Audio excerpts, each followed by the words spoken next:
what advice do you give to a small business owner that's just starting today? That we actually took the spirit of McAllen into Mexico. Mr. Brown, I need your help with something. I said, well, how can I help you? He said, we're looking for an auctioneer. And I said, why are you calling me? That it was a visionary like him that predicted that and made it happen. I'm Javier Villalobos, Mayor of McAllen, and it's my pleasure to welcome you to the McAllen Chamber of Commerce podcast, Building Bridges and Boosting Business. This episode features insights from Jimmy Santos, Joe Brown, and Francy Jones, who discuss how the Chamber has strengthened ties with Mexico, supported small businesses, and fueled McAllen's economic success. On behalf of the city of McAllen, I'm proud to share this incredible story of collaboration and resilience. Let's dive in. Buenas tardes and welcome to another episode of the Chamber's podcast, where we have an opportunity to explore the dynamic stories behind our small business community. I'd like to take the time to welcome all of our guests today and ask you to please introduce yourself for the audience. Go ahead. All right, real good. Well, I'm Jimmy Santos, okay, and pretty much a lifelong proud citizen of McAllen, all right, and I'm also the owner of Santos International, a U.S. Customs brokerage and logistics company, okay. So as such, I feel that I've sort of had my thumb on the pulse of international commerce here pretty much, throughout these years. Well, thanks for being here, Jimmy. We're excited to have a great conversation with you as we continue the podcast. I'd also like to introduce to my left our dear friend, Joe Brown. Yes, I'm Joe Brown, and I'm a retired banker. Been up this end of the valley since 1979. Got into McAllen in the early 80s, and because my wife forced me, I got involved with the chamber and the community, and so I haven't been able to stop. So. Good for you, Joe. Thanks, Joe. Welcome. I'm Francy Jones, and I'm with Castle Hospitality, but in the early 80s, I worked at the McAllen Chamber of Commerce in membership, so I've got some stories. Well, we're excited to hear all of your stories. Let's talk a little bit about your role in a leadership capacity at the Chamber. I know, Mr. Santos, you were actually the chairman of the board for a period. Talk to us a little bit about that chairmanship and maybe a little bit about what was going on during that time. All right, very good. Well, it's interesting. Perhaps maybe I need to go back as to how it all started. Yes. All right, and so that was interesting, okay. I changed professions, okay, back in the 70s, so I went into the customs brokerage business in around 73, somewhere in Hidalgo, all right. And while I was there was no chamber there whatsoever. So there was a group of businessmen that got together, and we said, well, why not form one? And we did, okay. We've actually formed the first chamber for Hidalgo, and eventually, okay, I became the president of the chamber back in prehistoric times, 1977, okay? So that's how it all started, all right? And so for me, it was easy because I was involved with the chamber there, and so it was very natural for me, to actually get more involved with McAllen. And so I started, attending some of the meetings, getting involved in some of the events, all right? And so that's how eventually you got on the board and eventually president in 1985. 1985. Yeah, a lot happening in the 80s, Joe. What about your involvement with the chamber, and what was your role? Well, I think I got involved with the chamber probably around 2008 or so. I got on the board, and I was the chairman in 2010. At that time, there was a good bit going on. We had a membership drive, if my memory serves me right, that year, and the incentive for all the teams was that if we met our goal, that John Ingram, who was city commissioner on the board then, along with Steve Elenius, who was the CEO of the chamber, that we would dress up as the Supremes, and we would provide a concert for the group. And we did. We did dress up as the Supremes. We had our wigs and everything on. We had a young lady that came in and did our makeup. I remember that distinctly because she glued my eyes shut and I couldn't open it for a while. But we did get out in front of everybody, and of course we lip sync some of the Supreme songs, and it was a fun time. So that stands out in my memory of the chamber. But seriously, getting involved with the chamber was something that I wanted to do to promote the community and get involved in things that were going around the community, not just with the chamber, but other organizations, because chamber touches so many organizations and so many businesses. So great experience. That's right. And I know, Francie, you also have some really fond memories of your time. You've sat on all sides of the table at the chamber. Talk a little bit about your involvement with the chamber from the staff perspective and then moving into the board perspective. Well, my first job out of college was with the Mission Chamber of Commerce with Benny Benavides. And about a year later, McAllen found me. And McAllen recruited me, Tommy Joyner. He was CEO of the chamber at that time. And that was history. I was early 80s. Came to the McAllen Chamber, and I was in charge of membership. And our membership was about 340, if I can recall. And so my mission and goal was to build up membership and recruit new members, create a team of ambassadors that would attend ribbon cuttings and do grand openings. And I'm sure you remember Alida Hernandez, Yeah, Jeannie Moorhead, Of course. Bob Goodwin, which now I think the chamber has an award, a Bob Goodwin Award, because he would attend everything. Yes. And he worked at the bank at that time. But Bob Goodwin always had great ties, and he attended everything. So I was delighted to hear that the chamber a couple years ago developed this award under his name. When I left 8 years from the chamber, I brought membership from 300 to 780. So it was a fun job. It was eye-opening for me. It taught me a lot. I was out in the business community. I was opening ribbon cuttings to the new businesses, and I loved it. Totally loved it. And then Tommy left the chamber and went into hotel investments. So him and a few local partners, Larry Fallick, Alter Holland, Rick Guerra, recruited me to the Marriott Hotel, which was a Courtyard Marriott in McAllen. And 25 years later, I'm still with them and still Very love good, what so- I'm doing. And you're so- back on the chamber this summer. I am back on the board and having lots of fun. It's interesting what you said about Benny Benavides, because actually at the Hidalgo Chamber, I was the one that hired him to be the very first thing. And, you know, his first task, I said, Benny, your first task is to make sure we have enough money from the membership so that the chamber can survive. And he his did salary. well. And I think that's when, after that, you all recruited him. Yes, All right. yes. So that was really interesting what you mentioned there. So, but very good. So. And fundraising continues to be such an important amount of our effort at the chamber. But it's more than just the fundraising. Maybe you all can speak a little bit to what the mission of the chamber has been and how that mission continues to play an important role in today's business climate. What are your thoughts on that, Joe?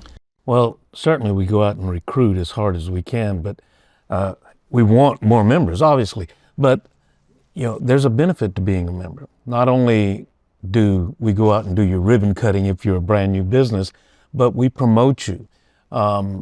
Members deal with other members, so there's a networking aspect to it. And the events that the chamber puts on, all the various events, brings those members together.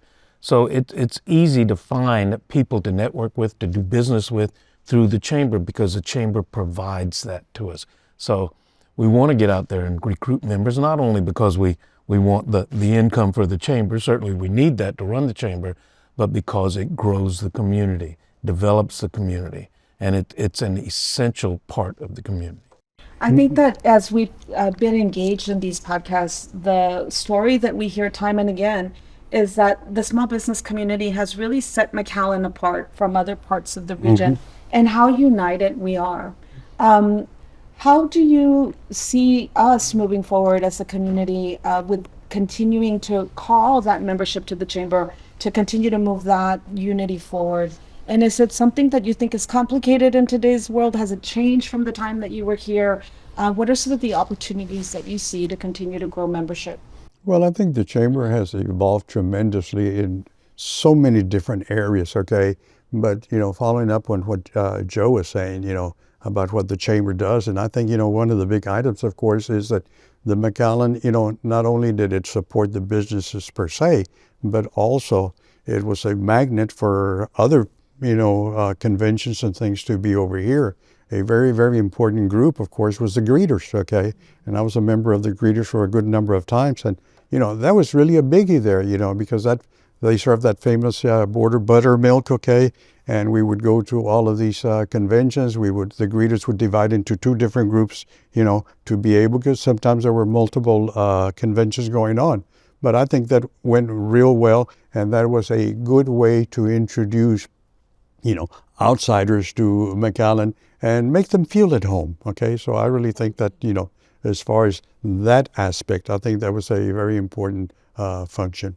And the greeters always rolled out the red carpet and had their little red vest on, with and made you feel like a VIP, deal. especially when we had international delegations visiting McAllen. They were felt so special by the greeters, and the greeters really, had a really good nice. time also, they still exist. So it's good to see that. We need to have a reunion. Let's do it. That'll be nice. Yeah. I served on the greeters for a number of years, and when I think I visited with Steve Elanius and said, I'm going to step down from this and let some other people get involved. I went back in my closet and I ended up with 2 uniforms, a large and an extra large. But I turned them both back in. So. Good for that. Francie, you touched a little bit on our international efforts. That continues to be an important cause for the chamber and for our community. Any stories that you remember about some of those opportunities that we had? I do. When we opened up Casa McAllen in Monterey, in the Centerplex, it was a big convention center, huge, and our office was inside there. And we did a trade show called Mexico Trade, and there was like 2,000 exhibitors that came, and we were a big part of it. We put it on, and the buzz of Monterey was like, McAllen is here. So it was exciting to see that people really look forward to McAllen. And our office in Monterey had a lot of inquiries, a lot of visitors, a lot of, we had a full-time staff, Sylvia, and she was there 8 to 5, Monday through Friday, answering questions, a lot of walk-ins, because this convention center hosted other conventions. So people would be curious of McAllen and walk into the office. You remember that? Oh, yeah. And I Jimmy, visited a couple of times, a number of times. Were you part of any of those mission trips to Mexico? Yeah, I went to Monterey a number of times, and we visited with Sylvia. I can't remember specifically what the event was at that point in time, but I do remember visiting with her. And then she came up a number of times up here to visit and get involved in some of the things that we were doing here. Well, let me just say that, going along the international lines, of course, that, one of the things that we did too, okay, is that we actually took the spirit of McAllen into Mexico. And of course, all of this was done through the Inter-American Relations Committee, okay? And we had these friendship caravans, okay? And that was really a riot because actually we had great participation as usual from our McAllen membership. And we would form caravans, okay? We would have 20, 25 cars lined up at a time. That was the big item there, of course, was the CBs, okay? And everybody would be, going back and forth. How far back are you? Did you just see Right. that? There did was you no see that cow on the mobile road, or did you miss it, and that sort of thing? But it was lots of fun, and like I said, we had awesome experiences. I mean, we went down to Irapuato a good number of times. A lot of our sister cities. That's right, and a whole bunch of other places, And it was really, really nice because, like I said, we would take a good membership group from here, and they would all go. The people, as usual, extremely gracious. Okay, and we would all have a good time. The only thing we needed to get used to, okay, particularly that time that we went to Irapuato, was that we all went. They invited us. We're going to have a little banquet and so forth for us, and we said, great. I think it started about 6 or 7 o'clock.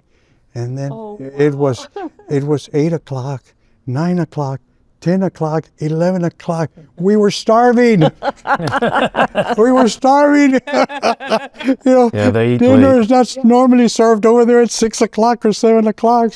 So anyway, we managed to survive that, and we finally got our dinner. But like I said, it was just all of these get-togethers were really beautiful experiences. Those were okay? fun trips. Very, very And much. it was a perk for memberships because you opened it up to the members, so That's you right. get Yeah, 20 so, people that are interested in traveling to airport and wouldn't want to do it on their own, but if the chamber's going, sure, they felt safe. That's right. They really did. It was escorted, and we had our good friend Hector Villarreal. Okay, he was with San And Bernardino. Amelia Molina. Yeah, and he would help us, with the insurance and all of that, and he'd give us a beautiful printout, okay, of what to see along the road and so forth. So, it was very well received, and everybody appreciated that feeling of being together. And we've continued that work, but I think that sets our community apart as well. How you all led that effort. I mean, whose idea was it to move this way? And it has continued to inspire the generations that continue to work in McAllen and continue to promote McAllen. I think very quickly of my time at the airport, coming in, understanding the importance to diversify some of the revenue stream and incorporate more international programming. And we went right back to your toolkit. And reactivated some of the trips to Mexico, got the chamber on board, and we continue to support the airport in that way. Do you see international relations continuing to play an important role in what the chamber does? I'm sure they will. I mean, just our proximity here will continue to do that. There have been times when it's been easier to travel into Mexico than maybe it is now, but it seems to be relaxing a little bit somewhat. But, my time with you on the airport board, we worked with the chamber and went down and promoted not only the airport, but we also promoted the city, and the chamber was involved, and a lot of other members of the chamber. I know a number of the banks, a number of other businesses got involved and went with us and promoted the city in general to try to revive some of the business that we lost when things got a little difficult along the border. And some of that is coming back to us right now. So I see more and more license plates from Mexico now than I've seen in quite some time. And we have a big reputation of shopping. People know us for let's go to McAllen shopping. And so their grandmothers did it, their mothers did it. So, I like that we are that destination, McAllen. What about some of the leaders that come to mind that you think have been important to the development of the community and of the chamber? Anybody in particular that you all can think of as the greats? Well, I think we've had great participation, and touching back on on some of these items, I think that one of the things that we did is we tried to make sure that the chamber worked well with the city. All right, and particular, for instance, one of the things that we always enjoyed every year was they had the big La Feria in Reynosa, all right? Oh, wow. And so the chamber would go ahead and take the opportunity to get it all set up, all right? And here again, we would have a lot of the city personnel, representatives, and join us. And here again, we would get to the bridge and so forth. And be escorted. Exactly. So that was really nice. They'd have an escort for us so we could go all the way to La Feria. La Feria, so that was good. And of course, I'd forgotten about that. Yeah, but no, that was really a nice event, because like I said, here again, we were being held by, taking the easy route and feeling, very safe and, and having that extra escort there take us there. So it was great. It was When fun. was the last time the McAllen delegation went to La Feria? I can't remember. I'm not sure it still exists. Yeah, it's been a while. It's been 2000 maybe? Yeah, it's too long. What about you, Joe? Any leaders that come to mind? Well, I remember, Francy was talking about working with the chamber, and I first got involved with the chamber. We were in the building that's catty corner now from the existing building.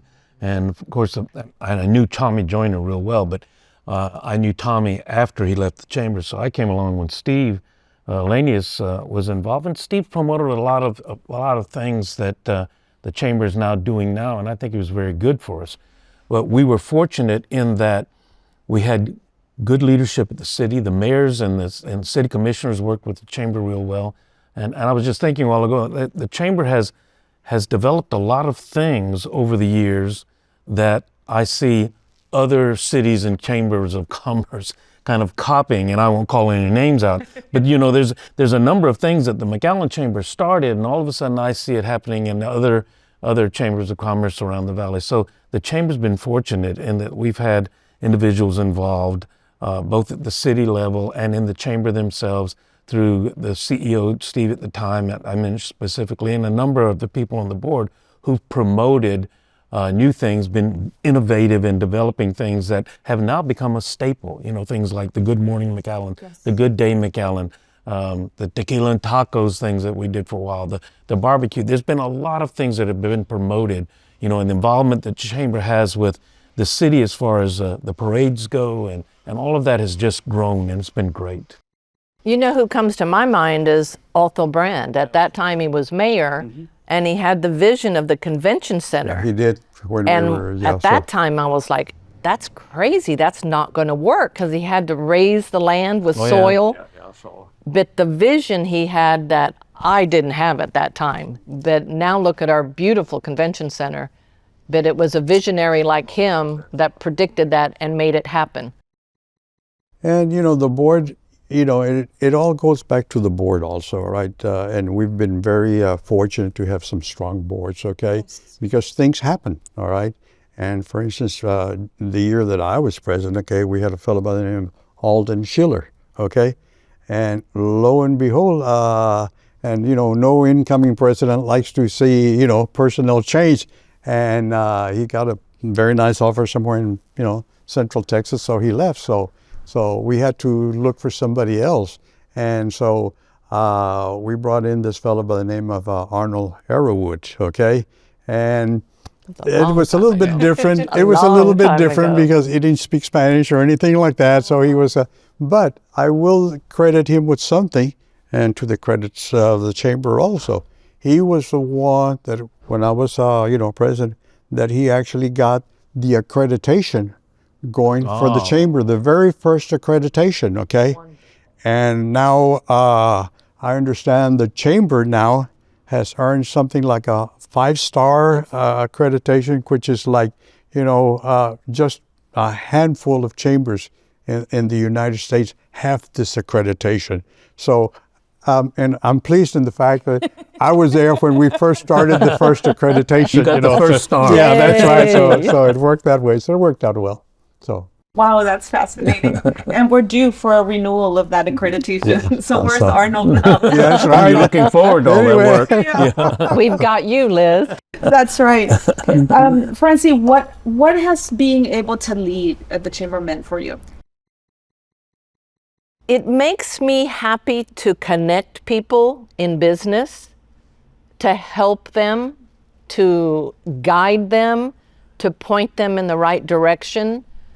And it's very satisfying as a chamber staff member years ago to do this for people that don't know where to go, don't know how to do a marketing plan, don't know what bank to go to, don't know they needed to go to a bank. It's just that chamber connection, connecting people and business together.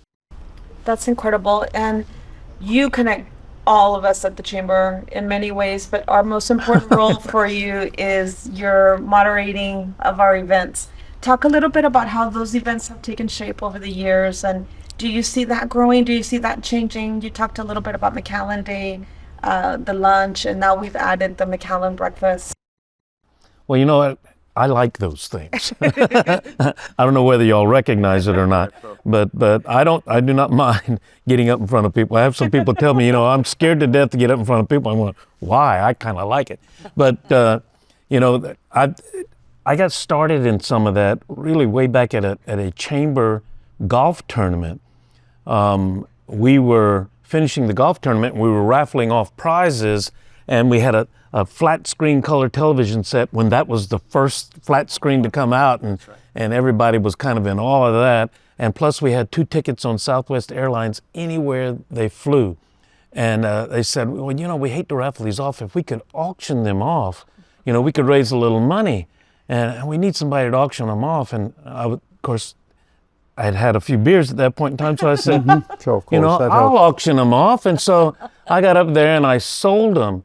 And, about 2 weeks later, this lady calls me on the phone and at the bank, and she says, Mr. Brown, I need your help with something. I said, well, how can I help you? So we're looking for an auctioneer. And I said, why are you calling me? They said, well, we called the chamber and they recommended you. They said you would be a good auctioneer. I said, I've done it once. They're the culprit. But I'll come out and help you. And so I started that now. I don't know how many auctions I do a year, 12 to 15 of them.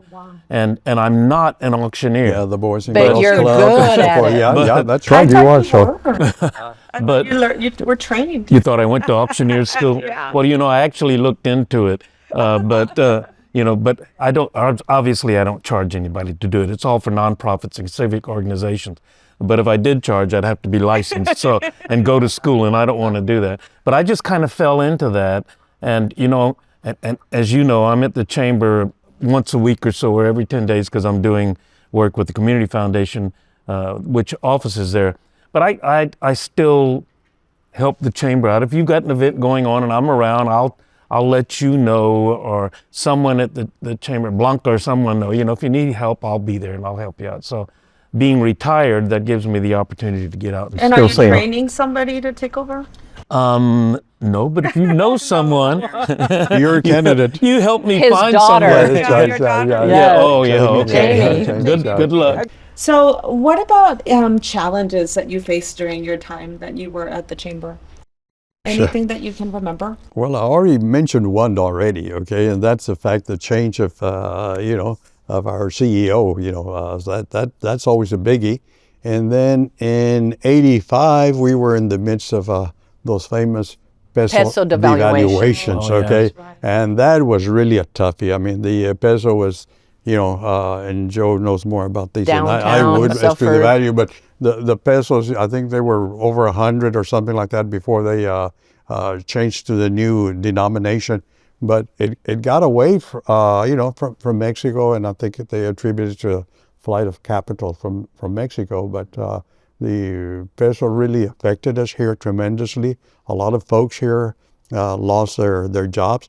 On the Mexican side, it sort of helped a little bit because, the peso, a lot of pesos to the dollar, so people could use that dollar now to buy more things and so forth. But it was really a hardship for the, for the community. And like I said, my praise here goes off to the board members of that time, sticking together, because this was really a tough situation, How did we get through it? What were some of the things that This goes back, Jimmy's talking about, it goes back a little further. The valuation was actually in the 70s. I remember when I first came to the Valley, and Dora and I were living at the other end of the Valley at that point in time, working in the bank. Pesos were passed along with dollars. The rate was 12.5 to 1. $12, sure, I remember that. So, a 100 peso bill was $6 and a 50 peso bill was $3, and you took them right along with other currency. Then we had the devaluation, which was a shock. But then we kind of got used to another established rate, and then it went to a pure float where it is now. And so the mid 80s is when the real shock came, because there were a lot of people, in fact, from Mexico who had put money down, invested in property here, because I remember Cimarron was developed at about that point in time, and they had a number of people committed then. And then the peso devaluated, and a lot of them from Mexico pulled out. So not only with that specific entity, but a lot of businesses in town, all of a sudden that Mexico trade kind of stopped for a minute until we could kind of get used to the float. So yeah, it was a big change back then, real big change. It was interesting because I remember the one very well from the 70s, probably about 76, 77, because I was in London, okay, wow. With the, Shippers and Growers Association, the agricultural group, and I got a call from my dad and saying, this is what's happening. Oh my gosh, so that really sent off big waves, okay. But no, it really got bad, Joe. I don't remember that you will remember, but remember what they eventually had to do was issue a new peso. Yeah, they issue new bills. Because there were so many pesos down to the dollar that government said, no, we can't handle this. You'd buy something, it was 300 pesos or what, for a cup or whatever. It really got crazy. They issued new bills and coin. Yeah. So, but the good thing that happened, and then balancing off, that was also the year that the McAllen Medical Center was actually opened officially, because the old hospital was there on Main Street. Yeah, and downtown. So that's when the new facility came in, okay? And that was a biggie, because I think that was one of the big steps in establishing McAllen as a medical center, okay? In my neighborhood, I lived close to that area. In my block, I had about 3 or 4 doctors that were neighbors of mine, all right?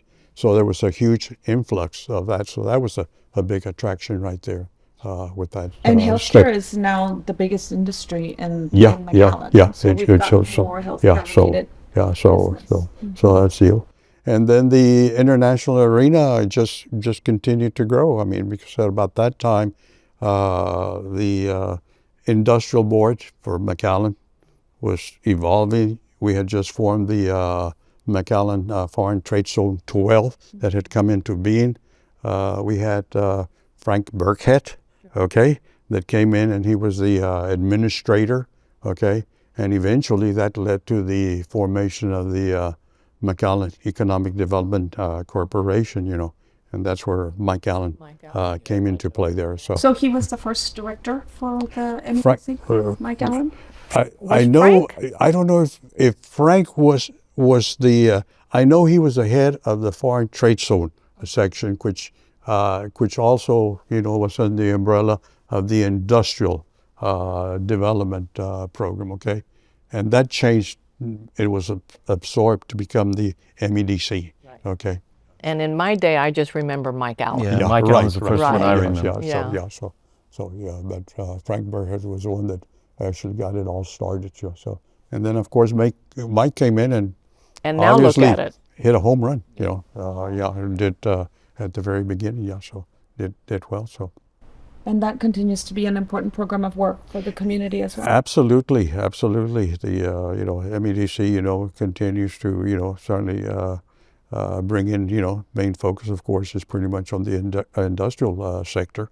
Okay, but it's obviously a very strong economic force in here in McAllen. And like I said, actually we got the chamber and the MEDC working quite. And I'm in the hospitality business with Marriott, and a lot of our customers go across to the manufacturers in the maquiladoras, and that's our bread and butter for the hotels, is people crossing daily. Yeah. And the management and the traveling team will stay in local hotels on the U.S. side because they feel safer. Right. I was, there was a big change, as far as activities here. They in Mexico, they developed what was, known as the Frontier Industrialization Program, which was really the advent of the Maquila program. And the chamber, actually hosted one of the very, very first Maquila seminars. I remember that. And it was very interesting. Yes. I actually have a letter from Christy. Oh. Thanking me for being one of the participants, one of the presenters. Okay. Yes. So that was really interesting, to go back to those towns. But yeah, that was really, pretty much the start of it, and it took off and hasn't stopped growing. So that's great. So. The growth has been exponential post-NAFTA. Oh yeah, definitely. What other infrastructure changes or expansions that you can think of that you can credit? Well, strong economy. When the convention, Francy mentioned earlier, Othel Brand and the development of the convention center, when that came into being, that gave us the opportunity to draw in some entities from not only within but outside of the state. I was involved with Parks and Rec then, and that's the point in time where we started bringing in sports tournaments to McAllen.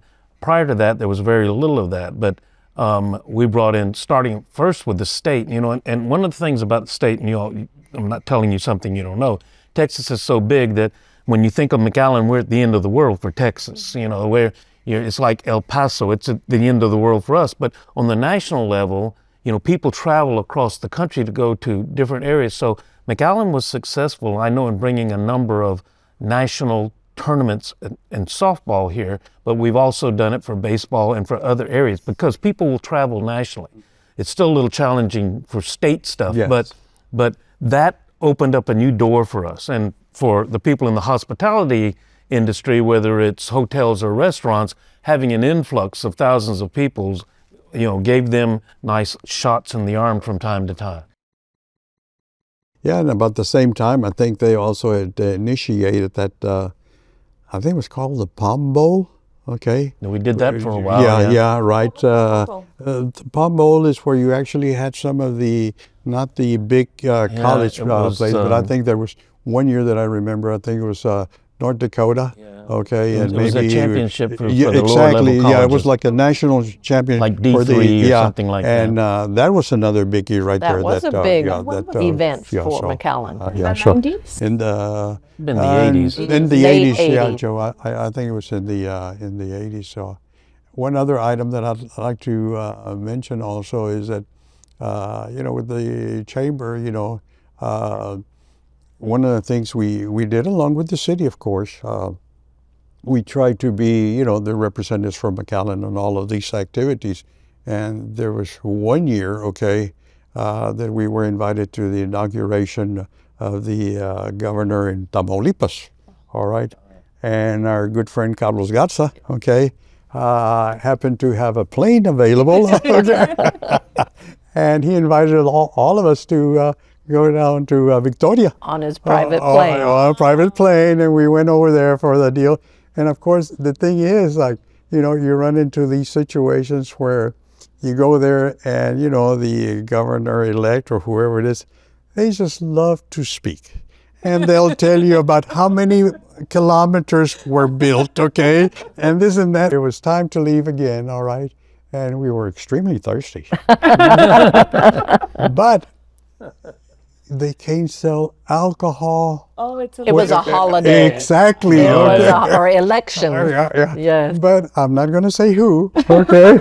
Somebody somehow found some cold refreshments. Okay. Very good. With spirits. Okay. Good. And said, we're not going to fly back Without. without some of this. So anyway, they got all those. So we had a very, very nice flight back home. So, Nice. Needless with to that, say. so Well, that was interesting. History repeats itself. I was on a plane to the Toma de Protesta with the last governor. So Huh? it's an interesting thing. Yeah, that's right. So. And they still speak. Oh no, let me tell you, very And eat much. late. And eat Yeah. everything. And eat late.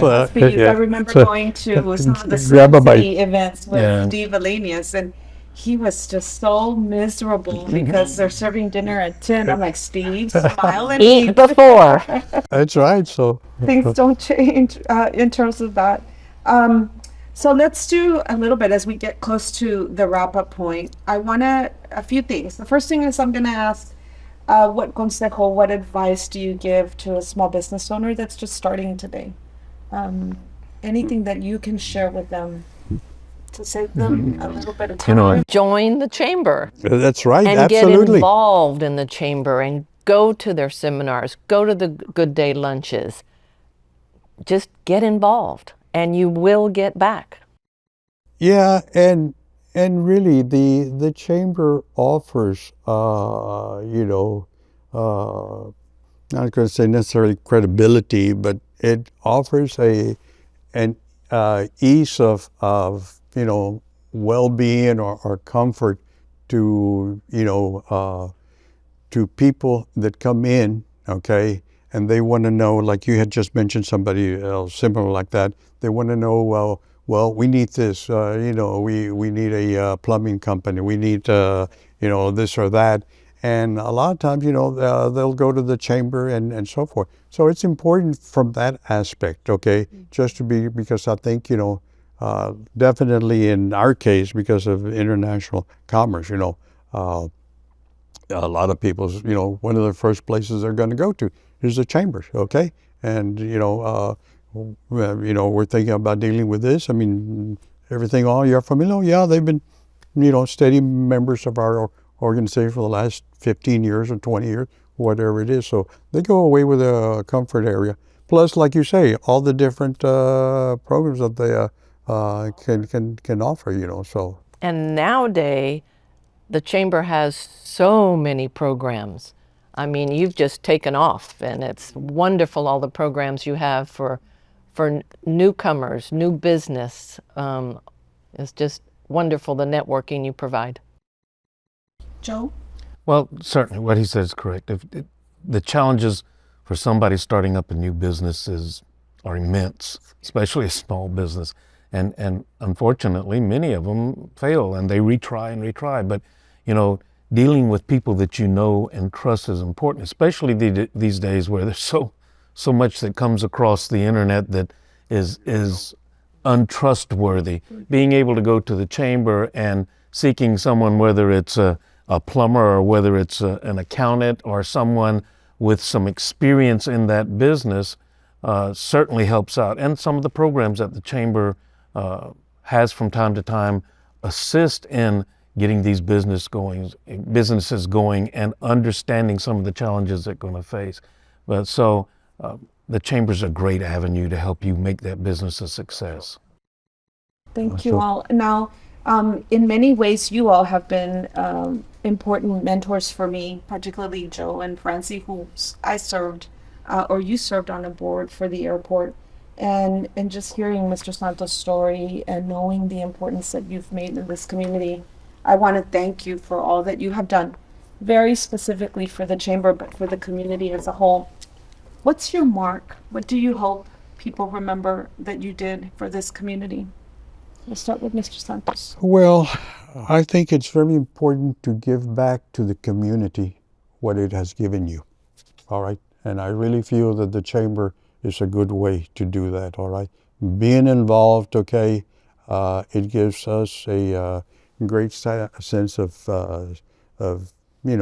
satisfaction from participation. I mean, like I say, so many events, I mean, I can't help but think of the greeters and they have their German night that that they had, everybody looked forward to things like that. Now we've got the taste, all right? And so if you want an opportunity to go out there and meet your fellow, citizens from McAllen, I mean, what better way? And so and like I said, as far as the business is concerned, obviously, I mean, there's a tremendous amount of avenue there. I think the chamber was just presenting a program on the AI. That's right. Things that are brand new. Okay, so that would certainly be a great step to take. To be involved in that sense. Thank you, Mr. Santos. What about you, Joe? Well, he's right. I have the same feeling. I think you have an obligation to be involved in the community. And, there are people that can do that financially. There are people that can do it by participating. And I've often said, even if you come and set up chairs or sweep up afterwards, you have an obligation, I think, to be a part. As a community, we roll along, and I've heard people describe this talking about the economy, but there are some people that are riding on the wagon and some people are pulling the wagon. And if there aren't enough people pulling the wagon, then it's not going to move. It's not going to move. So we need people out there pulling that wagon along. And of course, there are going to be a lot of people who are riding on the wagon. The one thing that I hope that I can do is, unfortunately, we don't live forever, is find those ones who are going to come behind us, who are going to step up, who are going to take part in the community, who are going to be involved and fill those spaces that empty every year, because they do. It's just it's a natural thing. But fortunately, we have been able, at least the period of time that I've experienced in this area of the valley, there have been others that are coming along and getting involved. So I've got to find another auctioneer out there pretty soon. You will. Yeah, you very will. good, so. Well, I believe, I'm in the hospitality business, and we have several locations in Texas, Laredo, Victoria, San Marcos, and it's our motto in our company to be involved in whatever community we are in. You will get out whatever you put in. So we encourage our staff and management to get involved with the chamber, volunteer, go to the grand openings, go to the galas. And especially here for me, I live and breathe McAllen, and proud to be part of the Chamber of Commerce because we are the leader of the whole valley. Well, thank you all. It has been another great afternoon speaking to chamber members. And what better way to really capture the essence of what the chamber is and what we do than to hear directly from these legacy leaders. I want to thank them for their service. I want to invite all of you that are listening in today to join the chamber, to heed the call that our leaders have placed today to encourage us to continue pushing forward and moving this community forward. I want to thank you for taking the time to be here today. Thank you. Hasta luego. Salud. Salud. Thank you. Oh, cheers. There you go. This is coffee, right? Agüita.